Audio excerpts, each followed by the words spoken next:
staying in your community is highly valued, right? Like not leaving, and sometimes it's seen by some of the elders or community members like as a oh, you think you're better than us leaving the community, or you know you're abandoning your family. And so there's like guilt even with leaving the north. So a lot of people stay. That's why there's a tendency to stay in home communities and not maybe take opportunities like going to higher education. Most communities only have grade schools, not high schools. So like even today, you still have to, if you're in most northern communities, I think Pekanchcum has a high school, you're flying out to go to a high school. So you're leaving your home community, and that culture shock is difficult. Hello, everyone, and welcome to the Sowers Podcast. My name is Matt Naismith, and I am your host. This podcast features stories of Canadian church planters and leaders who are influencing kingdom movement and impacting their communities. Whether you're a church planter, pastor in a church, part of a church planting team, or someone just wanting to learn more, we pray you get inspired to become a sower in the places where you live, work, learn, and play. We pray this is a blessing to you, and if it is, we would ask you to share links to episodes, subscribe on whatever platform you are using. With that, let's get to our next conversation.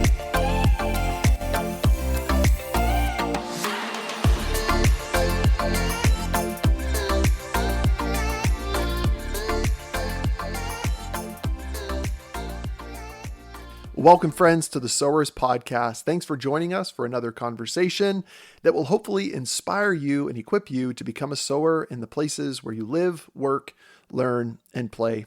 On today's episode, you're going to hear a conversation that is part 2 of our mini-series on ministry to the margins.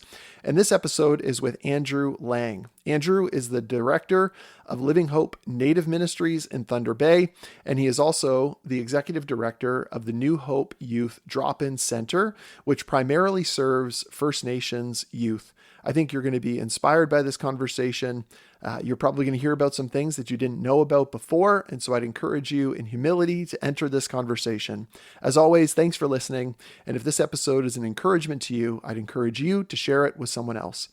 And without further ado, here is my conversation with Andrew Lang. Well, Andrew, I want to say thank you for taking the time today to be part of the Sowers Podcast. I'm excited to have this conversation with you. I'd love for you to just share with us a little bit about your own personal background and some of your history, maybe your story coming to know Jesus and then eventual call to ministry. So I was born in Markham, Ontario.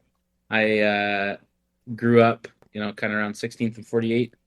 My parents attended church. Yeah, so grew up in the Markham area, made a first profession of faith at Rocky Ridge Ranch. My faith really became real on a missions trip to Africa. I went at the end of grade 12, took a month and went to Tanzania to help. Yeah, we were building a doctor's residence, and that short-term trip really made me think more about my faith. I was planning on going into the military right after that trip, and while on that trip, there was a Dutch pacifist guy that was talking to me, and so I started my journey kind of away from the military and more into things of God. There was this one lady, Mama Pendo. She was this African grandma in the community that after I spoke one Sunday said, like, if you're not doing it for God, why are you doing it? So that was a cool moment, good reminder for myself, and I think about that fairly often about what my motives are and what I'm doing. So yeah, after that, that summer mission trip, ended up going to a summer camp called Madiba. It's in Haliburton, Ontario. I was just planning on spending the summer and then going to university, and ended up staying for their 10-month adventure leadership program. It's called Prasago, and that was really good, solid, like spiritual formation, leadership development. And then continued my journey north. So I went to Thunder Bay, ended up doing Teachers College at Lakehead. While I was at Thunder Bay, I actually started volunteering at the youth center. Part of Lakehead's program is there's some like Indigenous studies courses that you have to take. And that was kind of my first exposure to First Nations culture and just people. Growing up in Markham, you didn't really meet anybody that was Indigenous or First Nations. And so coming up here was kind of my first exposure to people who were different than me that had lived a very different life than I had. And so I started volunteering at the youth center for a couple of years. So really had a heart for the youth that were sharing their stories with me. Funny thing is, part of that leadership program was, it was big on like goal setting and planning. And so I had made a mission statement for my life that kind of gave me like a list of values and Mhm. a decision matrix. So I would like base most of my big life decisions off of this decision matrix and my mission statement. And so the decision matrix was honor God. So everything I do, every decision I make, like if it doesn't honor God, that's a non-starter. Then the second one was does it build community? If what I'm doing honors God but doesn't build community, I still might choose that, but it's not like, what God has revealed to me that really excites me and is in my gifting. So building community was the second one, and the last one is if at all possible, if it's an adventure, then include like an adventure aspect to it. So kind of led me to make certain decisions in my life, but also after doing my time at university, got married, and my wife and I sat down and made a 10 and 15 and 20-year plan. And we wrote out like all the possible things, spent some time praying about all the different things that we felt that would fit our gifting, would fit our abilities. And in my 15-year plan, I put down directing youth center or something like that, teaching and some other things that I put down in my short-term thing. But in there, I had either like working in Africa and missions, directing the youth center. I leave Thunder Bay after I get married. I go teach at a school in Halliburton. Then I moved back to Thunder Bay, worked at the airport doing dispatch for an air ambulance company for a while. Ended up moving to Jasper. I worked for CN as a locomotive engineer for 5 years. So I was driving trains to the Rockies. Moved back to Mediba and helped direct the summer camp. I was the assistant summer camp director for 4 years, then youth pastor for a year. And then during COVID, we moved back to Thunder Bay to build a house. Ended up at New Hope Fellowship Church, got offered the position to direct the youth center. Wow. So it's pretty crazy to see that, like, that cycle, and even that verse in Proverbs where it talks about like, a man chooses a path, but the Lord directs his steps. It's so neat seeing how God has directed my steps throughout this time to bring me full circle back to working in First Nations ministry at the youth center. For our listeners, share with us about what this youth center is, what the New Hope Youth Center is in Thunder Bay. Yeah, so New Hope Youth Center was started about 20 years ago. It was started through the efforts of New Hope Fellowship Church, which was a church plant in Thunder Bay meant to serve First Nations people in Thunder Bay. And the youth center was specifically founded on a need for a safe space for First Nations youth to hang out, come into relationship with people who are followers of Jesus, and hopefully through those life-giving relationships encounter God, come out to the church. A number of youth end up coming to church through the relationships, and even just like ministering to youth through relationships, prayer, and events here at the center. Just do a bunch of stuff that builds community and, yeah, fosters a safe space for youth in Thunder Bay. There's a lot of there is a lot of racism still in Thunder Bay towards First Nations people. So share with us a little bit about that. What does that racism look like? Where does it? I mean, it comes from obviously the brokenness and sin that's in a person's heart, but then maybe also connect this. What is the average, if there is the average experience of a First Nations youth? Even right now, like we're at a like there's a tense cultural moment even in the city. Like our Thunder Bay police services on Monday were like there's calls by Anishinaabe Aski Nation, so like a advocacy group for First Nations people, like for them to be disbanded because of the systemic racism and just lack of action towards First Nations people. So like just anecdotally, when we first moved back to Thunder Bay, one of the big news things was someone threw a trailer hitch at a lady walking down the road, and they yelled like a native slur at her while they threw a trailer hitch at her, and it ended up killing her. A bunch of young women, like Manitoba, Thunder Bay that have disappeared that are First Nations, going to trafficking or just missing. That's a continued problem. We've had, like, even this year, we've had one youth that wasn't, they didn't come to the center, but friends of hers came to the center. She ended up found deceased at the harbor, and that didn't really get investigated.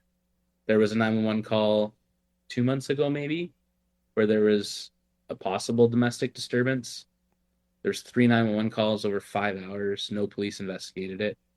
And then after 5 hours from the initial call, a police officer finally answered the call and went in, and a young lady was found deceased in a room. So I had one young guy at the center that he was living, like, we've got a little cabin on our property. He needed a place for the summer, so he was living with us for the summer in the cabin, and I'd bring him into town to do grocery runs, and he'd come in, and I'd go to work and he'd go off into town, do his thing, and take him home. And a couple times I was in the grocery store and the security guards were following him around. Earlier, you talked about some stories that youth would share with you, experiences that you didn't have yourself.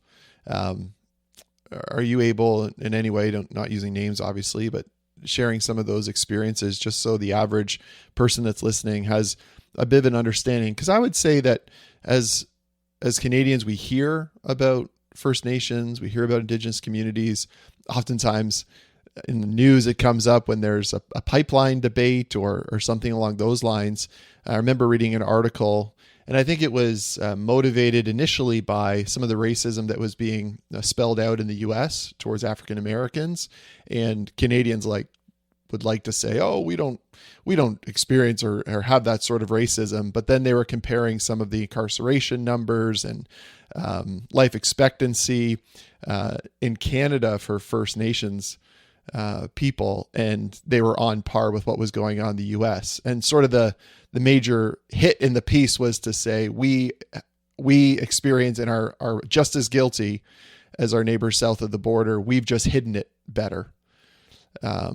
So feel free just to jump off of that.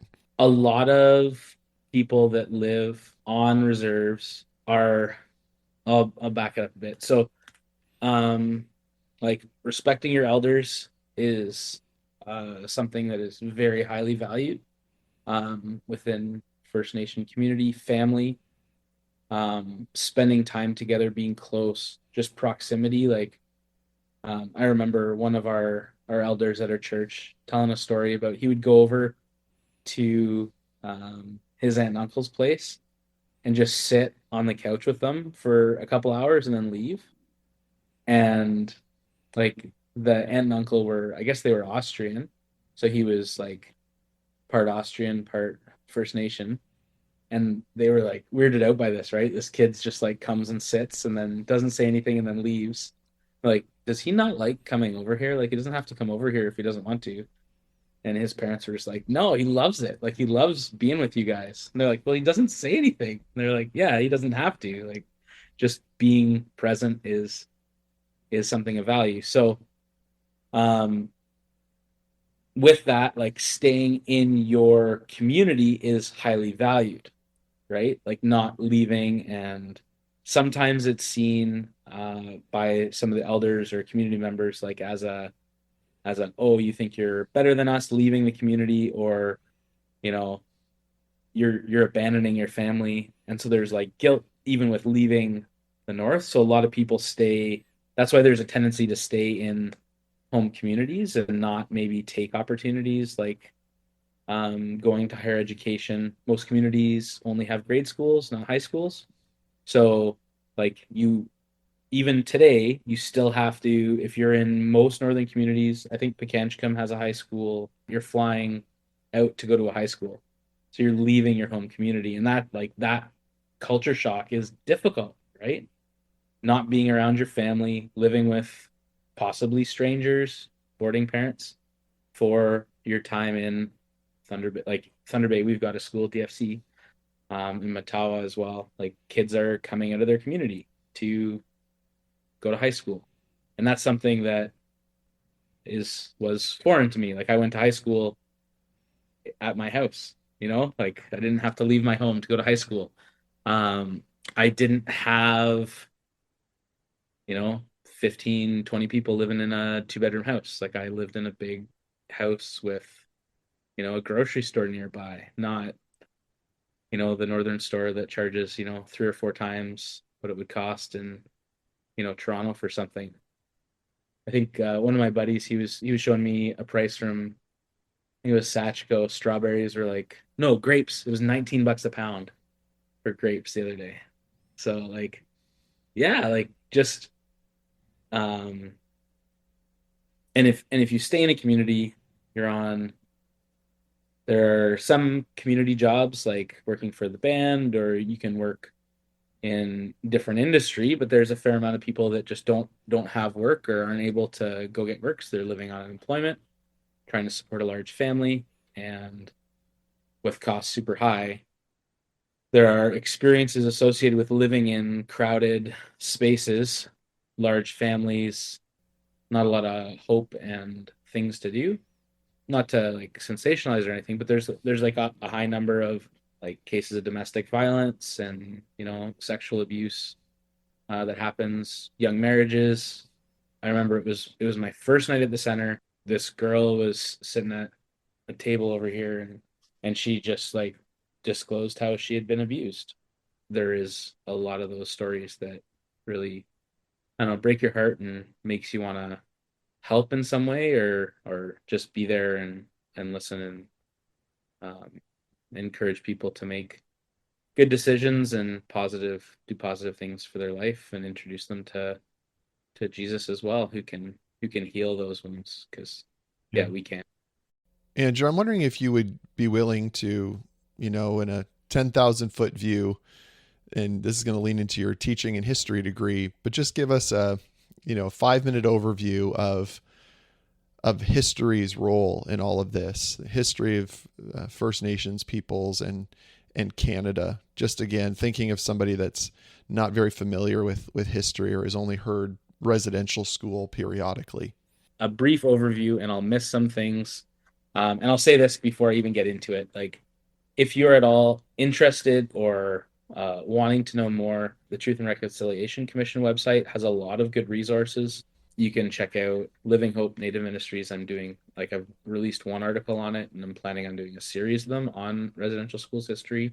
Here's a brief history of Canada. And Europeans came over, were exploring, and under the idea of there was an air of racial superiority. So there's these people who've never heard about Jesus before. There's also a lot of resources in this continent. And so we should go take the resources while educating these people about heavenly things. I'll say it that way. So we need to teach them because they know nothing, right? They're the words of a lot of documents were they were savages. There's a lot of stuff here that Europeans want. There's also people here that they don't know how to deal with because they don't have formal land agreements like good educated Europeans have. And so we have to civilize these people. The states had gone about just killing people, First Nations people, and then they started ahead of Canada at creating these development schools or residential schools where they would, I mean, the term was pretty brutal. It was kill the Indian, save the child, right? That whole idea of let's strip them of their culture, their language, their way of life, teach them how to be good factory workers, right? Or tradespeople. Vocational was like a big thing, like woodwork and home ec, sewing machines, stuff like that. Over like 1800s, all the way up until 96, I think was the last residential school that closed, government run residential school. Yeah, kids were basically, some were like forcibly taken from homes, some were voluntarily brought to the schools because they were told to. Wasn't usually a person's first choice to send their children to residential schools. Kids were not allowed to speak their language. That was a big thing that I'm learning was super detrimental to culture, and even caused a lot of unintended harm as well. So you got like primary kids that aren't allowed to ask their peers that have been at a school longer what's going on, or what it's just like instant immersion without being able to ask questions. And then there was a big issue with the residential schools was corporal punishment, like severe corporal punishment. And I found, like, in listening to former students of schools, a number of their issue with the punishment was that it seemed overly severe for was what the infraction was. And a lot of times it was done when they didn't understand, like they didn't know what they did wrong because they didn't understand what was happening to them. So at, like, 5, 6 year old being, um, I'm going to use the word beaten because I think that more accurately describes what was happening. Um, yeah, they're beaten for not using their language or being late, or things that you would think would have like a ramp up of consequences. Um, and then so there was this this unintended consequence of, or intended, I don't know. I mean, probably it was more intended than unintended, but my language is shameful. Not necessarily the thing I did was wrong, but anytime I speak my language, that's bad, right? Not being able to say, okay, I'm supposed to be in an English immersion program, and so I need to not speak my language while I'm here. It's just that, and from what I'm hearing is like that click happened where it's like my language is bad. So when I go home and talk to my dad, I'm doing something that's bad. When I go back and try and learn different practices that are different than what these white people are telling me, it's bad, and there's a lot of shame on that. And in uh, First Nation culture, you don't talk about things, right? When you're living in a tent, or a longhouse for a long winter, and you got a problem with somebody, and it flares up, that's not a good thing because you've got nowhere to go, so you just deal with it. Well, translate that to now you've got things that have happened to you, and you're not able to process them in a safe space. And so you've got stuff happening to 5 year old kids that they're not able to ever process and ever talk about. And so, now they're adults, and they still don't know how to process and deal with things in a healthy way. A lot of people that I have heard stories from, like, these aren't like, you can't pass them off as like, oh, those are just like, the drunk people on the street complaining about something. Like, these are people with, master's degrees, they've done well in life, but they still are deeply emotionally hurt by um things that have happened. And I hate to say it, like, at the hands of people who claim to be working in the name of Jesus, Mm-hmm. right? And man, like, I wish, it's kind of like when you read the Bible and you're looking at the disciples and you're like, those guys are so stupid. If I had been with Jesus, I would have done so much better. Like, I have recognized things in my life where I have acted in a similar vein to people who are staff at the schools or administrators at the schools, and just realizing that, like, shoot, this is something that is, we are so prone to slip towards misuse, or not, like, we're sinful people, right? Like, nobody is um nobody's perfect. And so, like, it's been a really good learning experience for me to really check myself and be like, where am I at fault? Really think through my actions, my interactions, and, like, am I causing harm in people's lives? So maybe that's a good spot, Andrew, to transition to. Given that this is the historical reality, talk about then some of the barriers and therefore the opportunity for creativity in trying to figure out how do we share the gospel in deed and in word in First Nations. I did this exercise envisioning why the gospel is good news for people. Because the gospel is good news, Mm-hmm. but sometimes we don't believe it, or we don't think about why it's good news for somebody. So in that exercise, I was thinking of a specific youth that's, you know, caught up in drugs and, you know, having a hard time quitting smoking weed, but really wants to make an effort. And it's like, how is the gospel good news for this guy? You know? And what does a life-giving relationship with Jesus mean for him? You know?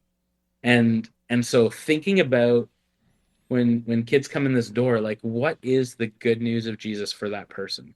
And what does it mean for them? What does it mean for them to have restored relationship with the Creator? You know, what does it mean to have um what does it mean to be free from your sin and your slavery?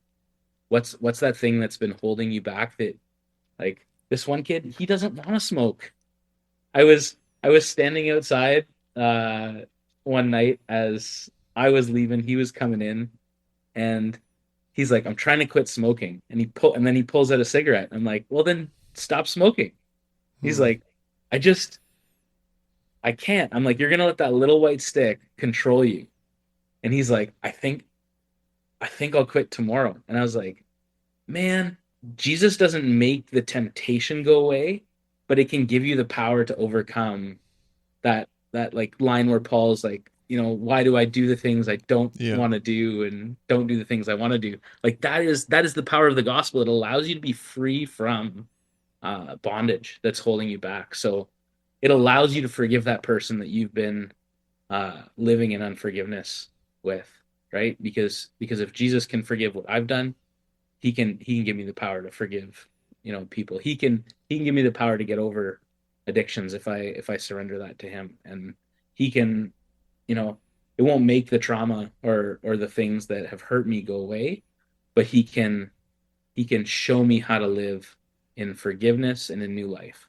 And so that's like, yeah, there's a ton of barriers, but there's also that beautiful gift that the gospel brings to youth that come through the door, is that, man, you've got you've got some big hurts and some big issues that you're dealing with, but God can show you how to be free from the bondage that lies within those. And that is good news for Hmm. anybody, you know? Hmm. So yeah, barriers are that, just, there's drugs rampant in the city. There's past abuse that is hard to let go of and forgive. And that's not to say like, oh yeah, we want you to forgive your abuser and move back in with them and go into unsafe places. But it's like, if you live in unforgiveness, you're swallowing a poison that is only killing yourself. And so, like, we have to learn through the power of Christ to forgive people, to be free of the ill effects of whatever's gone on in our past. Friends, we'll get back to my interview with Andrew Lang in just a moment. Prior to that, however, I want to let you know about the New Hope Youth Center, which is a safe place for youth to discover their personal potential, create positive friendships, and have fun. Their mission is to provide the best outreach for First Nations youth in Thunder Bay by empowering our generation through life-giving relationships. If you want to pray for the New Hope Youth Center, if you would like to join them as a financial giver and donor, you can visit nyc.ca. Once again, that is nyc.ca to learn more and to pray for them and to become a potential giver. And now back to my interview with Andrew Lang. Andrew, you're also serving as the interim director of Living Hope Ministries, and which helps see churches started in the North. Can you share with us a little bit about the philosophy of that ministry, and also the reality, as we were talking before we hit record, just maybe this isn't an interim role, but could be a longer term role, and just talk about some of the realities of why that is. Yeah, so I work for Living Hope Native Ministries as well. I came on about 6 months after starting at the youth center. I came on as interim executive director with them, mainly to help work on a leadership development pathway I had. So back with my background at Mediba and learning like valuable parts of leadership is like finding somebody you can mentor to empower them to do your role or other roles that like elevate them in their leadership ability, but also then release you to go do something different. So I've had that a couple times where, mentored someone and had them take my job and then move to a different job. And so I thought it would be similar here. So I thought that I would be, finding someone, be able to take that executive director role, mentor them in it for a little while and move on. Really quickly into ministry with Living Hope, I realized that and one of the philosophies of Living Hope is relational ministry. So getting to know people, spending time with them, living with them, and being committed to living your life with them. Not like doing life like your 1 hour of small group on Thursday night. It's like actually digging in with people. You know, it may only be a couple hours, a week or whatever, but it's like you're gonna be with them for a long period of time, that long relationship. And that's what I'm realizing is super, super valuable in First Nations culture. And I realize like the relationships I'm starting now in this role, I'm it would hurt more than anything to stop them or not be in relationship with these people. And so I've kind of realized that I'm committing to the relationships that I'm starting. I'm committing to long-term relationships with them. Whether or not I'm still like the director, I'm still in my mind committing to being in the area, being in relationship with people that I'm interacting with. And so, yeah, Living Hope is a organization that's our mission is to encourage and equip local churches that matter in the world. And so we're um, we're in a lot of urban centers right now. Um, so Thunder Bay, uh, Sudbury, Sault Ste. Marie, um, helping with churches there. And then we have staff and associates in some northern communities. But yeah, kind of the philosophy of Living Hope is like, how do we encourage and equip local churches that are currently in the north, right? And so we're realizing that um, we need to start working with lay people and pastors that are already up in northern communities that are already doing the work and help them. So resource them, um, equip them, give them training if they need it, help them out when they're in town for medical or whatever. Just try and encourage them. And yeah, we've realized like the old model that Impact North and Northern Light Gospel Mission used, the two previous organizations to Living Hope. They all share the same charity number. They've just changed how they've done things and like mission and vision shift over the years. But they would send missionaries to northern communities, try and start a church, and then leave. And what happened with that is, even though they may have been in for 10, 15 years helping to plant the church, when they left, there was a lot of pain just from leaving. And so that idea of like go in, train someone up, replace yourself, leave, actually was hurtful in the community. And so we're realizing that we need to develop relationships, be really intentional on like our language and how we present ourselves. Like, no, we're not gonna jump in and try and fix things. We're gonna try and work alongside people and be relational. And that's gonna take a lot longer to do things. But it's gonna be a better and hopefully longer lasting life-giving partnership than just jumping in and trying to do stuff. Mm-hmm. Right? There's a lot of, I mean, and that even like the idea of like doing stuff for somebody, that's kind of like I've been challenged on that as like a racist kind of thought. Like, you know, do I? do I not have things to offer you that we can partner together to do something instead of like, oh, come and do stuff? Like, I don't know. How would you feel if someone came into your house and was just like, oh, your walls need painting. I need to, that white background is terrible. I'm going to paint them green for you. And they paint them and walk away. You're like, what just happened here? Mhm. Right? Like, come be with me, get to know me, and, maybe we'll paint the wall together one day, but don't Mhm. just come into my house without any context or knowing me and paint my house. Yeah. Mhm. And I think that's what we have done. That's what I have a tendency to do is like as an outsider from a culture, like you can see things that are not healthy a lot easier than an insider, right? And like we just have the idea of like, oh, you should just switch this and everything will be better. It's like, well, spend a little while here and Mhm. see how it is and grow old together and maybe we'll fix a couple things together and man, I think I have been blessed and encouraged and grown more than I have given this last couple years.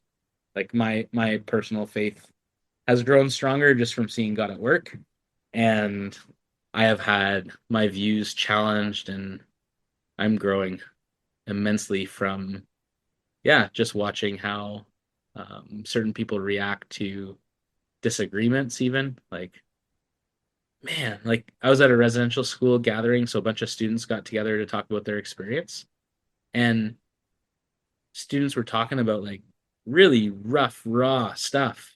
And one person that had hurt them was in the room, and they offered an apology, and they're like, "I don't accept your apology, but I respect you," and they gave the guy a hug. I was like, if I were you, even though I believe that God tells me that I shouldn't harm someone else, I think I probably would have been swinging. And I'm like, man, their depth of forgiveness and compassion and love has shown me that I have such a big area to grow in that area. Andrew, I want to thank you for taking the time to unpack some of these things, and I think it would be um, meaningful to have you back on in a few months and hear more about the ministry there and just ways that some of our listeners can be praying for you. And we'll link some of these things that you've talked about in the show notes so that others can go and begin the process of listening and of learning. So thanks for taking the time. Sweet. Thank you. Well, friends, I'm sure you would agree that there is much from my conversation with Andrew that could be applied as this episode's action step. The thing that I want to encourage you to do, however, is a little bit of research. And so I want to invite you to look up the Truth and Reconciliation Commission of Canada. This organization was created through a legal settlement between residential school survivors, the Assembly of First Nations Inuit representatives, and the parties responsible for creation and operation of the schools, the federal government, and the church bodies. The TRC's mandate was to inform all Canadians about what happened in residential schools, and the TRC documented the truth of survivors, their families, communities, and anyone personally affected by the residential school experience. If you are doing ministry and you are listening from Canada, this is really sobering material. And it also gives you a picture of the history of Canada. You can specifically read a report and specifically 94 calls to action by once again simply searching Truth and Reconciliation Commission of Canada, 94 calls to action. This is a way that we as Canadians and those serving in Canada can know the history of Canada and know how to pray for First Nations and to be aware of the pain that they experienced, especially as I'm sure you've heard about these things through the news, or your kids may be learning about it in school if you have kids in public or Catholic or even Christian schools within the country. As always, thanks for joining us for this episode. If you would, rate us, share this episode with a friend. And now I'm going to leave you with a clip from my conversation next week with Nate Vidoya. How do we get beyond, overgeneralizing and actually sympathizing and empathizing, where we can actually listen to the heart of our brothers and our sisters, going beyond those stereotypes, realizing that there are stereotypes, but not allowing it to lead towards racism and prejudices and assumptions, where we're already making assumptions about a culture or about a person.